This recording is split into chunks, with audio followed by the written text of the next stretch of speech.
राजा शेर सिंह हमेशा अपने जंगल वासियों की रक्षा करता था। शेर सिंह के इंसाफ के चर्चे चारों ओर थे। एक दिन शेर सिंह अपने दोनों बेटे और शेरनी के साथ गुफा के बाहर बैठा था। तब जंगल के कुछ जानवर शेर सिंह के पास आते हैं। महाराज, हम लूट गए, हम बर्बाद हो गए महाराज। क्या हुआ चमेली, तुम रो क्यों रही हो? महाराज, कल रात से हमारा बेटा लापता था और आज बालू भाई को जंगल के बाहर उनकी लाश मिली। किसी ने हमारे बेटे को बड़ी बेरहमी से मारकर आधा खाकर जंगल के बाहर फेंक दिया है महाराज। क्या इस जंगल में मैंने इतना सख्त कानून बनाया है, फिर भी कौन है जिसने ऐसा गुनाह करने की जुर्रत की? पता नहीं महाराज, पर कुछ जानवरों का कहना है कि रात के समय जंगल में भेड़िए घूमते रहते हैं। इस जंगल में शिकार करना मना है, फिर ये शिकारी कौन पैदा हो गया भला? तुम्हारे साथ इंसाफ जरूर होगा। तुम्हारे बच्चे के कातिल को मैं सजा दूंगा। उसे ऐसी सजा मिलेगी कि आज के बाद इस जंगल में कोई ऐसा जुर्म करने की सोचेगा भी नहीं।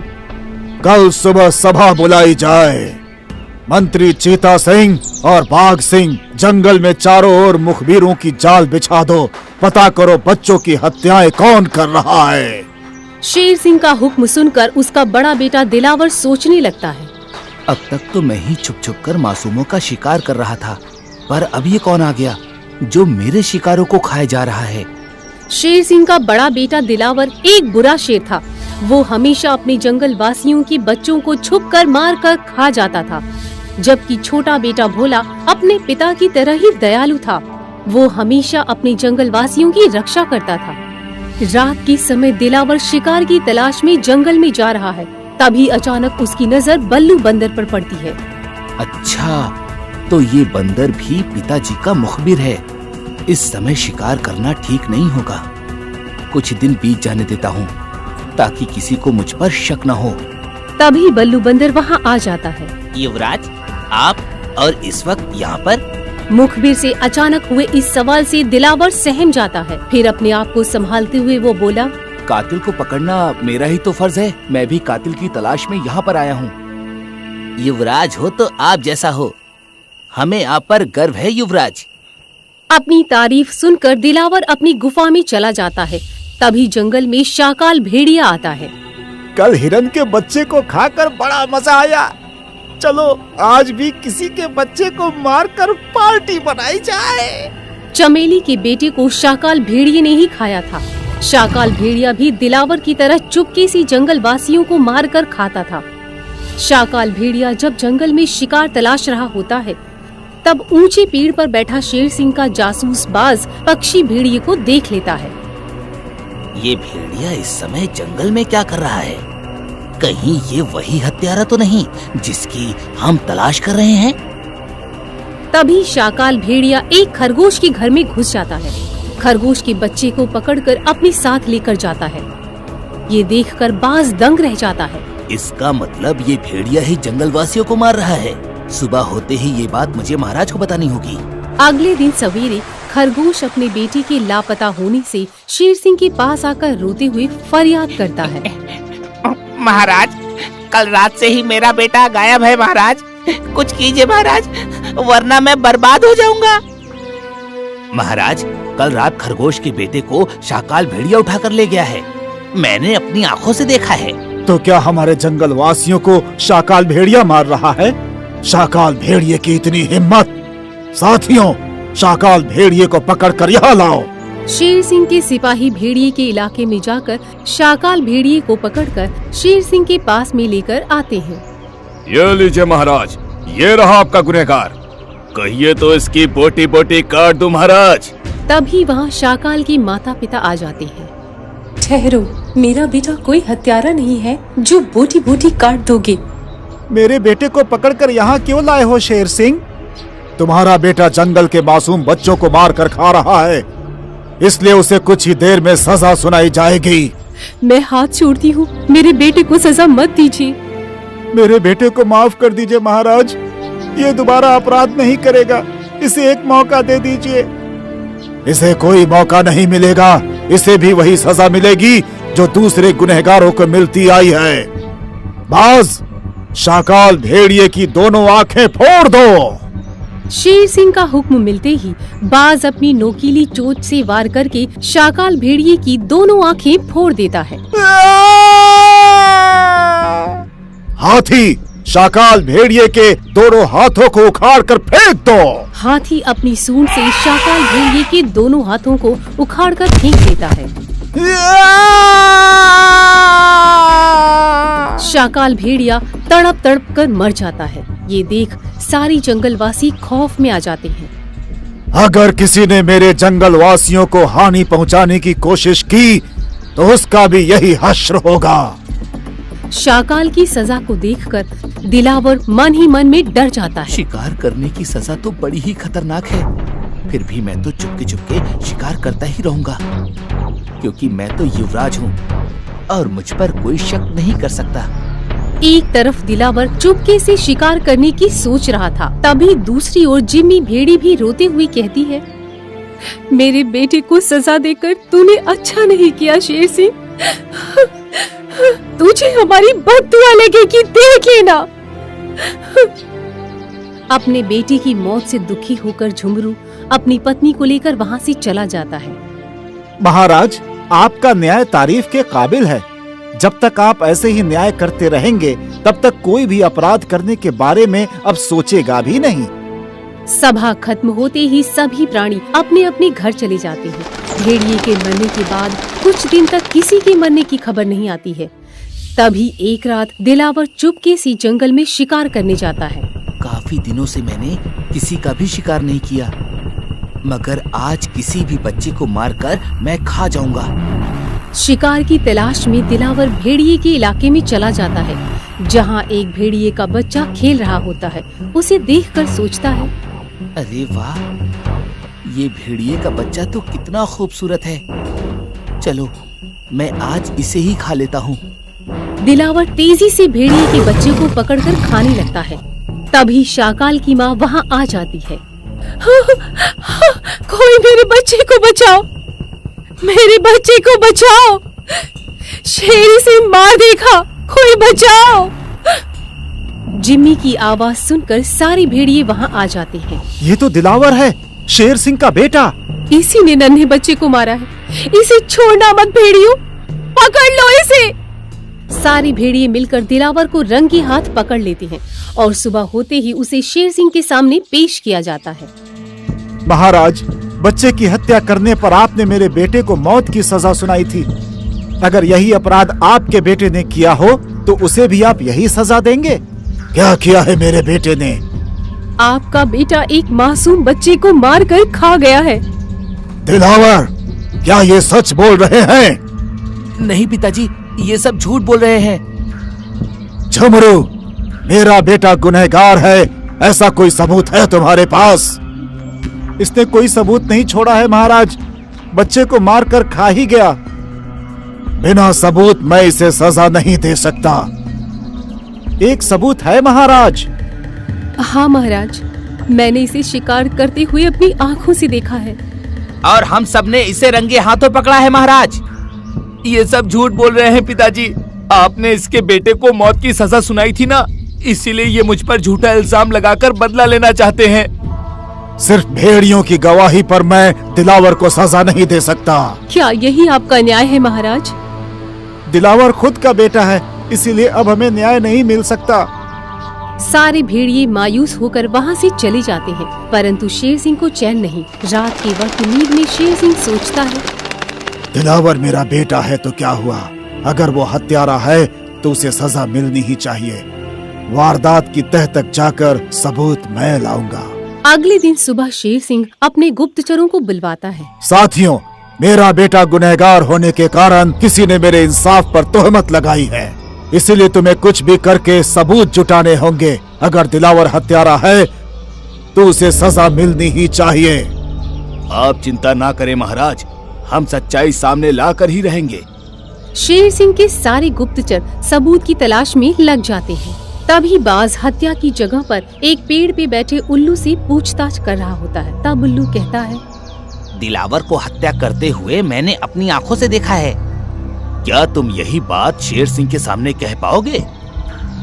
दिलावर शेर सिंह का बेटा है। अगर शेर सिंह ने इंसाफ नहीं किया तो दिलावर हम सबका जीना हराम कर देगा। इसकी चिंता तुम मत करो, तुम सिर्फ गवाही दो, बाकी तुम सब मुझ पर छोड़ दो। बास पर भरोसा करके उल्लू गवाही देने के लिए शेर सिंह की सभा में आता है। हाँ महाराज, दिलावर को हत्या करते हुए मैंने अपनी आंखों से देखा है। उल्लू की जुबान को सबूत मानते हुए शेर सिंह दिलावर को सजा सुनाता है। इस जंगल के कानून के मुताबिक दिलावर को भी वही सजा मिलेगी जो भेड़िए को मिली थी। फिर बास की ओर देखकर शेर सिंह बोला, बास, दिलावर की आंखें फोड़ दो। एक बार फिर से सोच लीजिए महाराज, दिलावर आपका बेटा है।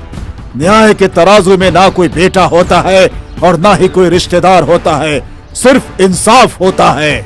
इसे माफ कर दीजिए महाराज, ये गलती दिलावर दोबारा नहीं करेगा। हम राजा है शेरनी, इंसाफ करना हमारा धर्म है, इसीलिए अपनी ममता को आंसुओं के सैलाब में बहाना ही होगा। पिताजी, मुझे माफ कर दो पिताजी। नहीं बेटे, तुम शेर हो, शेर की तरह जिए हो, शेर की तरह ही मौत को गले लगा लो। फिर बास की ओर देखकर शेर सिंह बोला, बास, दिलावर की आंखें फोड़ दो। शेर सिंह का हुक्म मिलते ही बाज अपनी नोकीली चोट से वार करके दिलावर की दोनों आंखें फोड़ देता है। दिलावर को तड़पता देख शेर सिंह की आंखों में आंसू आ जाते हैं। फिर नम आंखों से हाथी को कहता है, हाथी, दिलावर के दोनों हाथों को उखाड़ के फेंक दो। ये सुनकर सब दंग रह जाते हैं। महाराज, ये आपका बेटा है, ये आगे से ऐसी गलती कभी नहीं करेगा, इसे माफ कर दीजिए महाराज। ये अपराधी है, इसके हाथ काट दो हाथी। ये मुझसे नहीं हो पाएगा महाराज। ये मेरा हुक्म है, तुम्हें मानना ही पड़ेगा। शेर सिंह का हुक्म मानते हुए हाथी ना चाहते हुए भी अपनी सूंड से दिलावर के दोनों हाथ उखाड़कर फेंक देता है। दर्द के मारे दिलावर चीख चीख कर रोने लगता है। दर्द का ये भयानक मंजर देखकर सबके सिर शेर सिंह के न्याय के सामने झुक जाते हैं। तभी शेर सिंह अपने बेटे दिलावर के पास जाकर खूब रोने लगता है। बेटे, तुमने ऐसा क्यों किया? मुझे अपने ही बेटे का हत्यारा बना दिया। शेर सिंह का इंसाफ देखकर सबकी आंखें भीग जाती हैं और सीना चौड़ा हो जाता है। मान गए शेर सिंह, सच में तुम इंसाफ के देवता हो। साथियों, ये मेरा आखिरी इंसाफ था। आज के बाद मैं किसी का इंसाफ नहीं करूंगा। ये सुनकर सब सदमे में पड़ जाते हैं। अब मैं राजगद्दी छोड़कर हिमालय की गोद में तपस्या करना चाहता हूँ। आप राजा नहीं रहोगे तो हमारा क्या होगा महाराज? मेरा बेटा भोला राजा बनने के लायक है। मुझे भरोसा है कि वो मेरी ही तरह इंसाफ करेगा। आपके बिना मैं भी यहाँ रहकर क्या करूँगी? मैं भी आपके साथ चलती हूँ। फिर शेर सिंह और शेरनी भोला को राजा बनाकर हिमालय की ओर चल पड़ते हैं। जंगल के सारे प्राणी नम आँखों से उन्हें विदा करते हैं। तेलंगाना के जंगल में शेर सिंह सभा भरकर उदास मन से बैठा था। महाराज, मेरे पति को किसी ने मार दिया। महाराज, हमारे जंगल में ये दूसरी हत्या है। महाराज, मुझे इंसाफ चाहिए। मेरे पति के हत्यारे को कड़ी से कड़ी सजा मिलनी चाहिए। मैंने कभी सोचा नहीं था कि मेरे होते हुए भी जंगल के किसी प्राणी की हत्या हो जाएगी। अब तो घर से बाहर निकलना भी दुश्वार हो चुका है। बाहर के खूंखार जानवर मासूम जानवरों को बेरहमी से मारते जा रहे हैं। हिम्मत रखो, हिरण की मौत का बदला जरूर लिया जाएगा। साथियों, हिरण की लाश को ले जाकर जमीन में दफना दो। जी महाराज। और याद रहे, मेरी अनुमति के बिना अब कोई जंगल से बाहर नहीं जाएगा।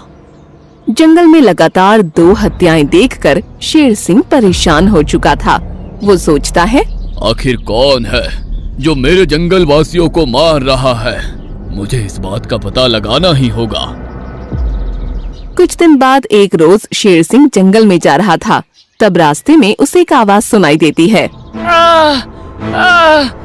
मुझे बचाओ! अरे, ये तो भेड़िया है। भेड़िए को जख्मी पड़ा देख शेर सिंह उसके पास जाता है। तुम्हें जख्मी किसने किया भेड़िया? मेरी मदद करो महाराज, मुझे बहुत दर्द हो रहा है। इस वक्त तुम्हें इलाज की सख्त जरूरत है, चलो मेरे साथ। जख्मी भेड़िए को लेकर शेर सिंह अपने इलाके में आता है। महाराज, ये कौन है? जल्दी से जड़ी बूटी की व्यवस्था करो, इसकी जान बचानी है। बाघ और चीता जड़ी बूटी लाने जाते हैं। तब शेर सिंह भेड़िए से पूछता है, ये हादसा तुम्हारे साथ कैसे हुआ और तुम रहते कहाँ हो? मेरा नाम कल्लू है और मैं पास वाले जंगल में रहता हूँ। जब मैं जंगल में सैर कर रहा था तब कुछ खूंखार जानवरों ने मुझ पर हमला कर दिया। इस खूंखार जानवरों का कहर कुछ ज्यादा ही बढ़ता जा रहा है, इनका इलाज करना पड़ेगा। तभी बाघ और चीता जड़ी बूटी लेकर आते हैं और शेर सिंह अपने हाथों से कल्लू भेड़िए के जख्मों पर जड़ी बूटी लगाता है। आप बिल्कुल मेरे माता पिता की तरह मेरी सेवा कर रहे हो महाराज, ये तो मेरा फर्ज है। रात के वक्त शेर सिंह भेड़िए को अपने पास बिठाकर खाना खिलाता है।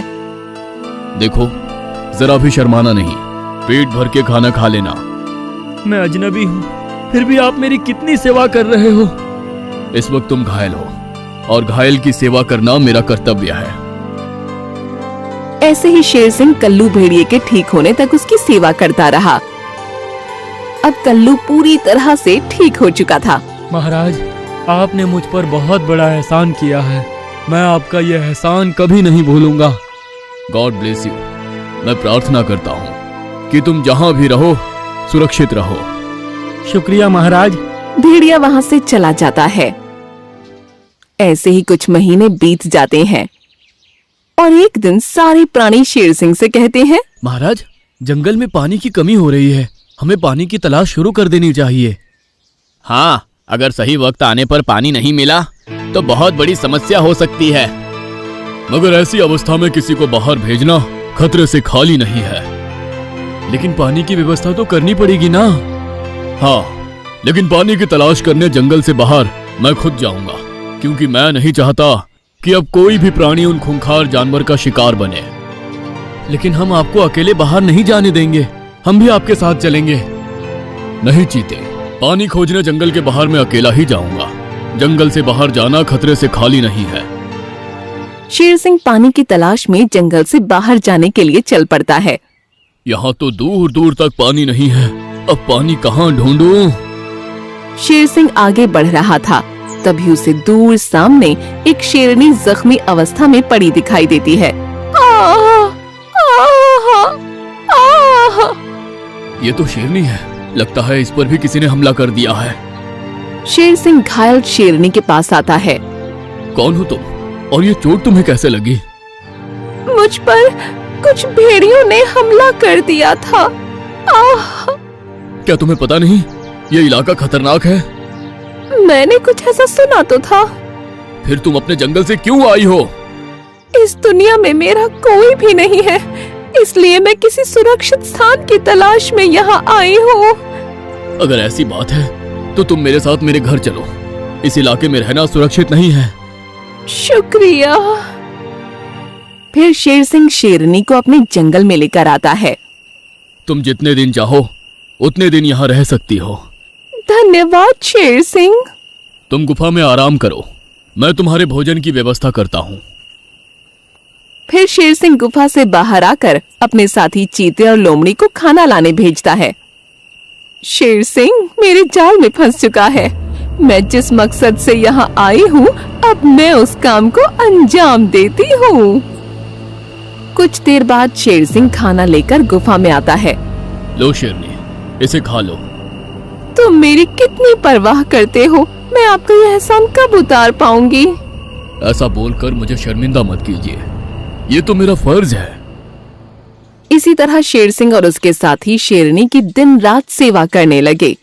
ये देखकर एक दिन सवेरे शेरनी कहती है, महाराज, आपकी महानता और अच्छाई ने मुझे आपका दीवाना बना दिया है। क्या मैं इस जंगल की रानी बन सकती हूँ? ये सुनकर शेर सिंह खुश हो जाता है। क्या तुम मुझसे विवाह करना चाहती हो? जी हाँ। आप जैसी खूबसूरत शेरनी को भला कौन मना कर सकता है? अरे वाह, हमारे महाराज को दुल्हन पसंद आ गई। दोस्तों, विवाह की तैयारी करो। सब शेर सिंह के विवाह की तैयारी में लग जाते हैं और अगले ही दिन शेर सिंह का विवाह शेरनी के साथ बड़ी धूमधाम से हो जाता है। रानी साहिबा, अब आप इस जंगल की रानी है। अब आपके आदेश का पालन करना हमारा कर्तव्य है। शेरनी कोई खुफिया मकसद लेकर यहाँ आई थी। अपना मकसद कामयाब होता देख मन में खुश होते हुए वो सोचती है, मेरा पहला पड़ाव तो पार हो गया, अब दूसरे पड़ाव की तैयारी करनी होगी। आधी रात के वक्त शेरनी गुफा से बाहर आती है तो वहाँ शमशेर नाम का एक शेर पहले से खड़ा था। मैंने अपना काम शुरू कर दिया है। शेर सिंह से विवाह करके उसका भरोसा मैंने जीत लिया है। वाह मेरी रानी वाह, अब मुझे इस जंगल का राजा बनने से कोई नहीं रोक सकता। शमशेर सिंह शेरनी का असली पति है। जंगल का राजा बनने के लिए दोनों मिलकर शेर सिंह को धोखा दे रहे हैं। अब काम की बात सुन। आज मैंने भेड़ियों के बच्चों को मार दिया है और भेड़ियों को शक है कि ये काम शेर सिंह ने किया है। इसका मतलब भेड़िए शेर सिंह से बदला लेने का मौका ढूंढेंगे। हाँ, अब कल तुम धोखे से शेर सिंह को भेड़ियों के इलाके में लेकर जाओ, बाकी का काम भेड़िए कर देंगे। हाँ, फिर तुम इस जंगल के राजा बन जाओगे। अगले दिन सवेरे शेर सिंह और शेरनी मॉर्निंग वॉक पर निकले।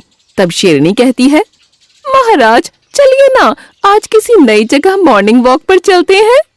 अच्छा, कहाँ जाना चाहती हो? जंगल के बाहर किसी पहाड़ी एरिया में, झरने के पास। लेकिन उस इलाके में तो मैं आज तक नहीं गया। तो आज चलिए ना मेरे लिए। धोखेबाज शेरनी का इरादा शेर सिंह समझ नहीं पाता और झरना देखने के बहाने भेड़ियों के इलाके में चला जाता है। कितना सुंदर नजारा है ना? हाँ, लेकिन ये इलाका मुझे कुछ ठीक नहीं लग रहा। हमें जल्द से जल्द ये इलाका छोड़ देना चाहिए। तभी वहाँ कई सारे खूंखार भेड़िए आकर उन्हें घेर लेते हैं। कल हमारे बच्चे को मारकर तू यहाँ से भाग गया था ना, अब देख हम तुझे कैसे मौत के घाट उतारते हैं। मैंने तुम्हारे बेटे को नहीं मारा, मैं तो पहली बार इस इलाके में आया हूँ। हमें पता है कल तू ही आया था और तूने ही हमारे बच्चों को मारा है। मेरा यकीन करो, मैंने तुम्हारे बेटे को नहीं मारा। तभी भेड़िए दोनों को घेर लेते हैं। देखो, अगर तुम मारना ही चाहते हो तो मुझे मारो, मेरी शेरनी को जिंदा जाने दो। मैं यही तो चाहती हूँ शेर सिंह कि तू इन भेड़ियों के हाथों मारा जाए और मेरा शमशेर सिंह राजा बन जाए। जाओ शेरनी, मेरे मरने के बाद तुम्हें ही जंगल की रक्षा करनी है। शेरनी वहाँ से भाग जाती है और भेड़िए शेर सिंह पर हमला करने जाते हैं। तभी वहाँ कल्लू भेड़िया आ जाता है जिसे शेर सिंह ने बचाया था। ठहरो, ये तो शेर सिंह है, इसे क्यों मार रहे हो? ये हमारे बच्चे का हत्यारा है। नहीं, ये हत्यारा नहीं हो सकता, इसी ने मेरी जान बचाई थी। ये सुनकर सारे भेड़िए रुक जाते हैं। हमें माफ कर दो शेर सिंह, हमें गलतफहमी हुई थी। चलिए महाराज, मैं आपको आपके जंगल छोड़ देता हूँ। शेर सिंह और भेड़िया जब जंगल की ओर जा रहे थे तब रास्ते में उसने जो देखा उसे देखते ही शेर सिंह के होश उड़ जाते हैं। अब तक तो भेड़ियों ने शेर सिंह को मार दिया होगा। हाँ, मेरे कहने पर तुम धोखे से शेर सिंह को भेड़ियों के इलाके में ले आई और भेड़ियों ने शेर सिंह का काम तमाम कर दिया।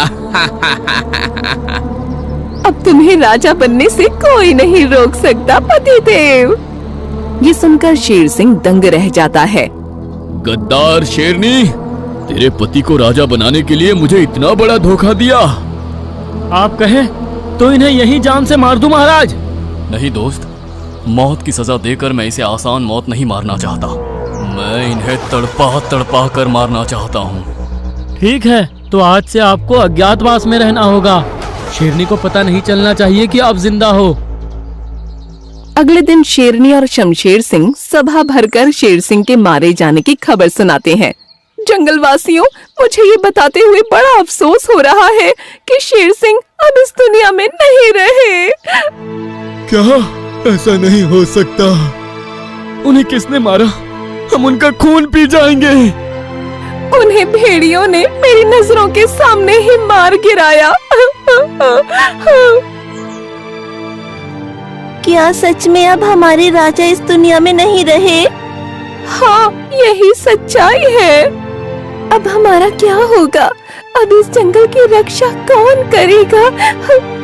आज से इस जंगल की रक्षा मैं करूंगा। आप कौन हैं? आपको मैंने यहाँ पहले कभी नहीं देखा। ये शेर सिंह के छोटे भाई हैं, शमशेर सिंह जी। आज से यही हमारे राजा हैं। शेर सिंह की मौत की खबर सुनकर सब दुखी हो जाते हैं। आपने जो फैसला लिया है वो ठीक ही होगा रानी माँ। चलो भाइयों, शमशेर सिंह के राज्याभिषेक की तैयारी करते हैं। मैं तुझे जिंदा नहीं छोड़ूंगा बेवफा। अगले दिन सब शमशेर सिंह को राजा बनाने की तैयारी करने लगते हैं। जंगल की परंपरा के अनुसार तिलक होते ही शमशेर सिंह राजा बन जाएंगे।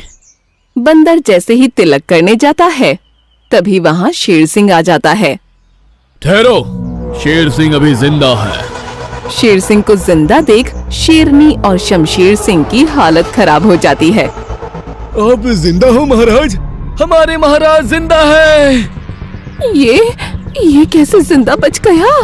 मैं जिंदा हूँ साथियों, परंतु शेरनी सोच रही होगी कि मैं जिंदा कैसे बच गया, क्योंकि मुझे मारने की साजिश तो शेरनी ने ही रची थी। ये सुनकर सब दंग रह जाते हैं। साथियों, शमशेर सिंह इस बेवफा का असली पति है। इसे राजा बनाने के लिए ही शेरनी ने मुझसे विवाह करने का नाटक किया था। अपने षड्यंत्र का पर्दाफाश हो जाने पर शेरनी बोलती है, भेड़ियों ने मेरी आंखों के सामने तुम पर हमला किया था, फिर तुम बच कैसे गए? कहते हैं ना कि अच्छे कर्म करो तो फल भी अच्छा ही मिलता है। मेरे साथ भी वैसा ही हुआ। भेड़ियों को मुझ पर हमला करते देखकर तुम वहाँ से भाग गई, लेकिन ठीक उसी वक्त कल्लू भेड़िए ने आकर मेरी जान बचा ली। क्योंकि इसी शेर सिंह ने एक बार मेरी जान बचाई थी, इसलिए इनकी जान बचाना मेरा फर्ज था। पर जब मैं तुम्हारे पास आ रहा था, तब मुझे तुम्हारी गद्दारी का पता चल गया। फिर मैंने और शेर सिंह ने तुम्हें सबक सिखाने की ठान ली। अब मेरे कहर से तुम्हें कोई नहीं बचा सकता। हुकुम करो शेर सिंह, हम इनकी बोटी बोटी नोच कर खा जाएंगे। देखते क्या हो साथियों, इन्हें जान से मार दो। ये सुनकर शमशेर वहाँ से भागने लगता है और गुस्साए जंगलवासी भी उन्हें मारने के लिए उनका पीछा करते हैं। देखा शेरनी, जिसके लिए तुमने मुझसे गद्दारी की, वो खुद ही जान बचाने के लिए तुम्हें मौत के मुंह में छोड़कर भाग गया। मुझे माफ कर दीजिए महाराज, मुझे माफ कर दीजिए। मैं गांधी नहीं हूँ जो एक गाल पर चाटा लगने पर दूसरा गाल दिखाऊं। ये जंगल है और यहाँ गद्दारी की सजा मौत है। इतना बोलकर शेर सिंह शेरनी पर हमला करके उसे मार देता है। उस दिन के बाद शेर सिंह ने शादी नहीं करने का फैसला किया और ताउम्र बिना शादी के ही जंगलवासियों की सेवा करता रहा। आपको हमारा ये वीडियो पसंद आया हो तो प्लीज हमारे चैनल को सब्सक्राइब कीजिए और हाँ, वीडियो को लाइक और शेयर करना मत भूलना। धन्यवाद।